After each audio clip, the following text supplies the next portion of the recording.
তাহলে আমরা 1 নম্বর সূরাতুল আলী ইমরানের 134 নম্বর আয়াত থেকে পেলাম 1 নম্বর মুমিনের গুণ হলো অবস্থা ভালো থাক অথবা খারাপ থাক, সর্ব অবস্থায় আল্লাহর রাস্তায় দান করা লাগবে। এইবারে 2 নম্বর আল্লাহ তাআলা বলেন ওয়াল কাযিমিনাল গায়জ, নিজেদের রাগকে নিয়ন্ত্রণ করতে হবে। আমার বন্ধুগণ, এই দুনিয়ার জমিনে যত মানুষ রয়েছে অধিকাংশ মানুষ রাগী। রাগের কারণে বন্ধু বন্ধুর সম্পর্ক নষ্ট হয়ে যায়, রাগের কারণে ভাই ভাই সম্পর্ক নষ্ট হয়ে যায়, রাগের কারণে ভাই বোনে সম্পর্ক নষ্ট হয়ে যায়, রাগের কারণে স্বামী স্ত্রীর সম্পর্ক নষ্ট হয়ে যায়। কি বলেন, হয় কি না? এই রাগ ইসলামে হারাম। আল্লাহ তাআলা বললেন ওয়াল কাযিমিনাল গায়জ, যেই ব্যক্তিটা এই রাগকে নিয়ন্ত্রণ করবে, যে ব্যক্তিটা রাগকে নিবারণ করবে, আল্লাহ তাআলা বললেন ওই ব্যক্তি মুমিন। আমার বন্ধুগণ, আমরা রাগকে নিয়ন্ত্রণ করতে পারি না। রাগের কারণে অত্যন্ত মানুষকে অপমান করি, মানুষকে মেরে, মানুষকে রাগ এর মাথায় থাপ্পড় মেরে দিই। কি বলেন, দেই কি দেই না? এই রাগ হচ্ছে ইসলামে হারাম। আমার বন্ধুগণ, শুরুতে যে হাদিস তেলাওয়াত করেছি, হাদিসে বলা হচ্ছে আল মুসলিমু মান সালিমাল মুসলিমুনা মিন লিসানিহি ওয়া ইয়াদিহি। রাসূল বলেন প্রকৃত মুসলিম সেই ব্যক্তি যার মুখ এবং হাত দ্বারা অপর মুসলমান নিরাপদ থাকে। বলেন সুবহানাল্লাহ। আপনি যখন রাগ করলেন, রাগের কারণে যখন কাউকে থাপ্পড় মারা দিলেন, আপনি যখন রাগ করলেন, রাগের কারণে কাউকে অপমান করে দিলেন, বলেন তো যাকে আপনি অপমান করলেন, যাকে আপনি থাপ্পড় মারলেন, ওই ব্যক্তিটা মন খারাপ করলো কি করলো না? বলেন, ওই ব্যক্তিটা কষ্ট পেল কি পেল না? অবশ্যই কষ্ট পেল, অবশ্যই মন খারাপ করলো। আল্লাহ তাআলার রাসূল সাল্লাল্লাহু আলাইহি ওয়াসাল্লাম বলেন ওই ব্যক্তি যে ব্যক্তিটাকে মারলো ওই ব্যক্তি কখনো মুমিন নয়। মানে কি, আপনি অপরকে মারলেন, অপরকে কষ্ট পেল, এই কষ্ট যে আপনি দিলেন, আপনি কষ্ট দিলেন মানে আপনি মুমিন হতে পারলেন না। আপনার হাত দ্বারা, আপনার মুখ দ্বারা অপর মুসলমানকে কষ্ট দিলেন, আপনি মুমিন নয়। আমার বন্ধুগণের, রাগ ইসলামে হারাম। যদি কোনো বান্দা এই রাগকে নিবারণ করতে পারে, রাসূল সাল্লাল্লাহু আলাইহি ওয়াসাল্লাম বলেছেন ওই ব্যক্তিরা মুমিন। আমার বন্ধুগণ, একটা কথা খুব খেয়াল করে শোনা লাগবে, আমাদের রাগ অত্যন্ত বেড়ে গেছে। এই রাগকে নিবারণ করার কিছু পদ্ধতি রাসূল সাল্লাল্লাহু আলাইহি ওয়াসাল্লাম আমাদেরকে শিখায়া দিয়েছেন। সুলাইমান ইবনে সুরাদ রাদিয়াল্লাহু তাআলা আনহু এবং রাসূল সাল্লাল্লাহু আলাইহি ওয়াসাল্লাম এই দুইজন ব্যক্তি এক জায়গায় যাইতেছেন, যাইতে যাইতে দেখলেন হঠাৎ এক জায়গায় দুইজন ব্যক্তি গন্ডগোল লেগেছে, মারামারি লেগেছে। আপনাদের চাঁপাইনবাবগঞ্জে কি মারামারি লাগে, গন্ডগোল লাগে? মানে চাঁপাইনবাবগঞ্জেও লাগে, মারামারি গন্ডগোল লেগেছে। এমত অবস্থায় রাসূল সাল্লাল্লাহু আলাইহি ওয়াসাল্লাম এক ব্যক্তির দিকে লক্ষ্য করে দেখলেন ওই ব্যক্তির রাগের কারণে চোখ মুখ লাল হয়ে গেছে, রাগের কারণে হাতের রগ সমূতে জেগে উঠেছে। আমার বন্ধুগণ, এমত অবস্থায় রাসূল সাল্লাল্লাহু আলাইহি ওয়াসাল্লাম সুলাইমান ইবনে সুরাদ রাদিয়াল্লাহু তাআলা আনহুকে বললেন, ও সাহাবী, তুমি কি জানো ওই যে দুই ব্যক্তি গন্ডগোল লেগেছে, ওর কাছে আমি এমন একটি বাক্য পাঠ করব, ওই ব্যক্তি যদি ওই বাক্যটা পাঠ করে সঙ্গে সঙ্গে ওই ব্যক্তির রাগ নিবারণ হয়ে যাবে। সুলাইমান ইবনে সুরাদ রাদিয়াল্লাহু তাআলা আনহু বলছেন, ইয়া রাসূলুল্লাহ, কি সেই বাক্য যে বাক্য পাঠ করলে রাগ নিবারণ হয়ে যাবে, রাগ সংবরণ হয়ে যাবে? তখন আল্লাহ রাসূল বললেন, আউযু বিল্লাহি মিনাশ শাইতানির রাজীম। বলেন আল্লাহু আকবার। যদি কোনো ব্যক্তি আউযু বিল্লাহি মিনাশ শাইতানির রাজীম পাঠ করে সঙ্গে সঙ্গে ওই ব্যক্তির রাগ নিবারণ হয়ে যায়। বলেন সুবহানাল্লাহ। শুধু কি তাই? না, শুধু তাই নয়, রাসূলের হাদিস অনুযায়ী এই রাগকে নিবারণ করার আরো পদ্ধতি রাসূল সাল্লাল্লাহু আলাইহি ওয়াসাল্লাম আমাদেরকে শিখিয়ে দিয়েছেন। আমার বন্ধুগণ, কোনো দিকে নজর দিবেন না। আল্লাহ পাক রব্বুল আলামিনের প্রিয় হাবিব মুহাম্মদ সাল্লাল্লাহু আলাইহি ওয়াসাল্লাম বলেছেন, তোমাদের যদি রাগ হয়, তোমরা যদি দাঁড়িয়ে থাকা অবস্থায় যদি রাগ হয়, তাহলে তোমরা বসে পড়বা। বসে যদি তোমার রাগ না কমে, তাহলে তুমি শুয়ে পড়বা। শুয়ে যদি তোমার রাগ না কমে, তাহলে তুমি উঠে সুন্দর করে ঠান্ডা পানি দিয়ে ওযু করবা।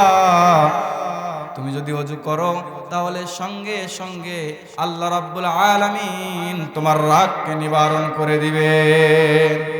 আমার বন্ধুগণ, আগুনে পানি দিলে বলেন তো আগুন নিভে?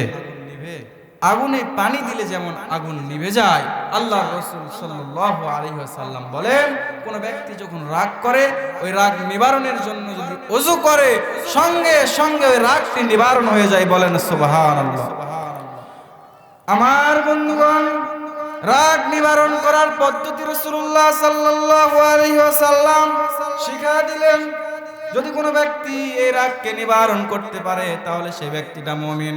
এই আয়াতে 3 নম্বর মুমিনের গুণ উল্লেখ করা হলো, ওয়াল আফিনা আনিন নাস। মানুষকে যে ক্ষমা করে, ওই ব্যক্তিটা মুমিন। সুবহানাল্লাহ বলবেন না? আমার বন্ধুগণ, মানুষকে ক্ষমা করলে ওই ব্যক্তিটা মুমিন। রাস্তাঘাটে চলতে ফিরতে মানুষকে বিভিন্ন রকম ভাবে আমরা কষ্ট দিয়ে ফেলি, আমরা মানুষকে অপমান করি, আমরা মানুষকে মারধর করি, তখন মানুষটা আমাদের জন্য কষ্ট পায়। আমরাও অনেক সময় এরকম শিকার হয়ে যাই। আমরা যদি মানুষকে ক্ষমা করে দিই, আল্লাহ তাআলা আমাদেরকে মুমিন হিসেবে গণ্য করবেন। আমার বন্ধুগণ, মানুষকে ক্ষমা করা হচ্ছে মুমিনের গুণ। এই আয়াতে আমরা 3টা মুমিনের গুণ পেলাম। 1 নম্বর মুমিনের গুণ হচ্ছে যারা সচ্ছলতায় অসচ্ছলতায় আল্লাহর রাস্তায় দান করে। 2 নম্বর মুমিনের গুণ হচ্ছে যারা নিজেদের রাগকে সংবরণ করে, যারা নিজেদের রাগকে নিবারণ করে। 3 নম্বর মুমিনের গুণ হচ্ছে যারা মানুষকে ক্ষমা করে, এরা হচ্ছে মুমিন। আল্লাহু আকবার। বলেন তো, আমাদের মুমিন হওয়ার দরকার আছে না নাই? পৃথিবীর জমিনে শুধুমাত্র কেবলমাত্র যারা মুমিন, তারাই আল্লাহর জান্নাত পাবে।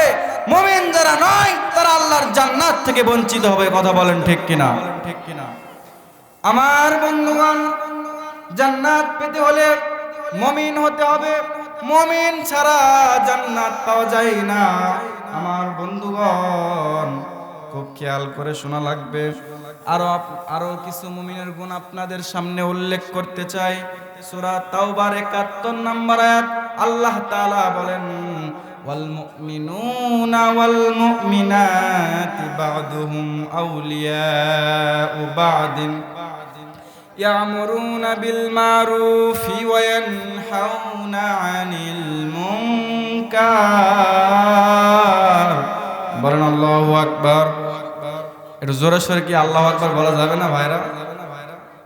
এখানে তো সব দেখতেছি যুবক ভাইরা, আপনাদের গলার আওয়াজ যদি এত কম হয় তাহলে তো হবে না।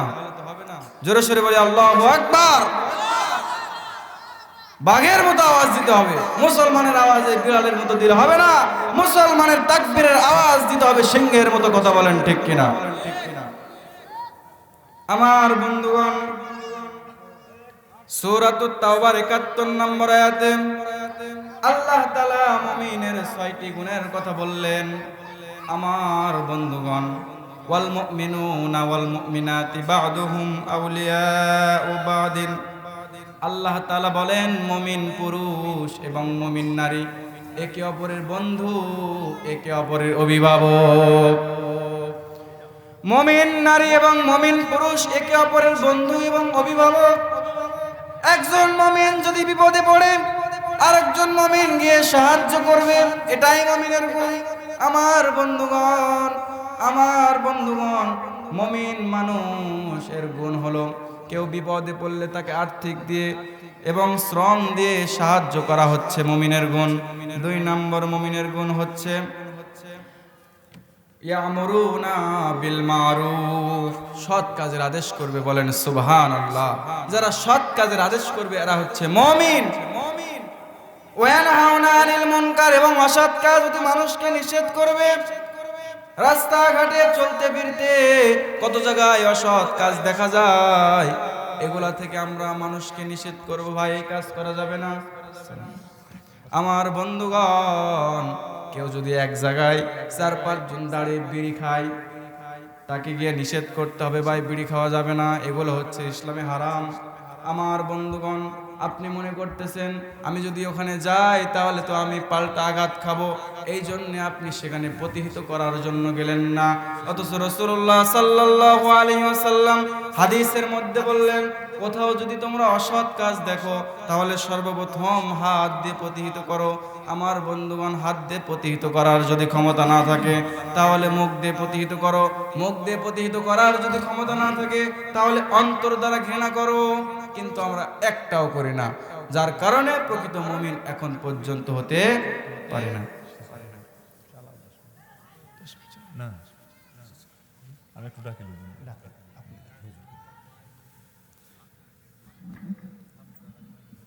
আচ্ছা ঠিক আছে।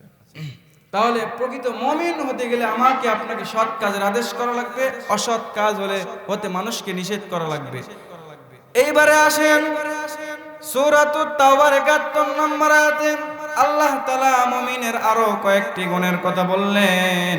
ওয়া ইয়াকিমুনাস সালাতা, এবং যারা সালাত কায়েম করে। আমার বন্ধুগণ, সালাত কায়েম এক জিনিস আর সালাত আদায় এক জিনিস। আপনি নিজে নিজে একা একা মসজিদে গিয়া সালাত আদায় করলেন, এটা সালাত কায়েম হলো না। সালাত কায়েম তখনই হবে যখন আপনি নিজের পরিবার, নিজের স্ত্রী, নিজের সন্তান সকলকে নিয়ে সালাত আদায় করবেন, তখনই আপনার সালাত কায়েম হবে, নচেৎ সালাত কায়েম হবে না।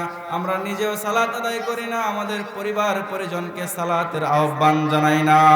আল্লাহ তাআলা বলেছেন, ইয়া আইয়ুহান নাসুত্তাকু রাব্বাকুমুল্লাযী খালাকাকুম।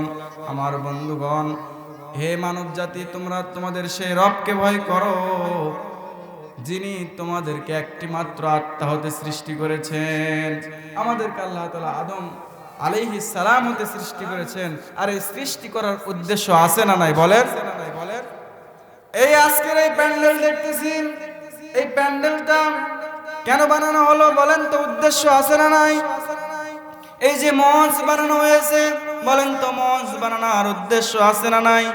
আমার বন্ধুগণ, আপনি একটু অন্তর দ্বারা, আপনি একটু দিল দ্বারা চিন্তা ভাবনা করে দেখেন, পৃথিবীর জমিনে যত কিছুই বানানো হয়েছে, যত কিছুই সৃষ্টি করা হয়েছে, প্রত্যেকটারই উদ্দেশ্য আছে। আর আমাকে আপনাকে আল্লাহ তাআলা কি এমনি এমনি বানাইছেন? না না, এমনি এমনি বানাই নাই। আমাকে আপনাকে আল্লাহ তাআলা বানানোর উদ্দেশ্য হলো ওয়ামা খালাকতুল জিন্না ওয়াল ইনসা ইল্লা লিয়াবুদুন। আমি আল্লাহ মানুষ এবং জিনকে তৈরি করেছি শুধুমাত্র আমি আল্লাহর ইবাদত করার জন্য। বলেন আল্লাহু আকবার। সংক্ষিপ্ত সময় আপনাদের সামনে যেটুকু আলোচনা করেছি, কোরআন এবং হাদিস থেকে আলোচনার চেষ্টা করেছি। আলোচনার ভিতর ভুল হয়ে থাকলে আল্লাহ তাআলা যেন আমাকে ক্ষমা করে দেয়, আপনারাও আমাকে ক্ষমা করে দেবেন। আমার জন্য দোয়া করবেন, আল্লাহ তাআলা যেন আমাকে দ্বীনের দায়ী হিসেবে কবুল করেন। সকলে বলি আমিন। এই বলে আমার সংক্ষিপ্ত কথা এখানে শেষ করছি। বারাকাল্লাহু লানা ওয়া লাকুম ফিল কুরআনিল আযীম। আসসালামু আলাইকুম ওয়া রাহমাতুল্লাহ।